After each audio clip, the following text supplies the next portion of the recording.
Hey guys, welcome back. Big news for GTA RP fans.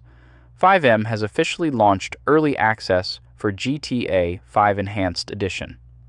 If you've been stuck on Legacy waiting for this, today's the day. In this video, I'll walk you through exactly how to download and install it, step by step. Step 1. Head over to the official FiveM website, fivem.net. Do not download this from any random third-party link. Always get it straight from the source. Step 2.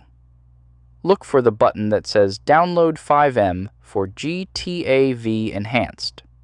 This is a brand new installer, separate from the Legacy one, and it gives you more control over where the client gets installed on your PC.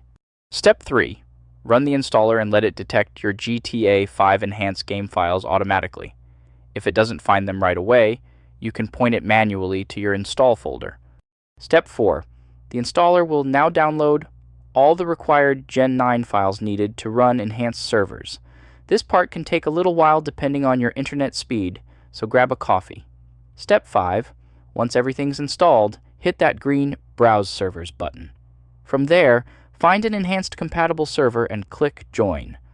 If this guide helped you get set up, drop a like, subscribe for more 1-minute IT shot. See you in the next one.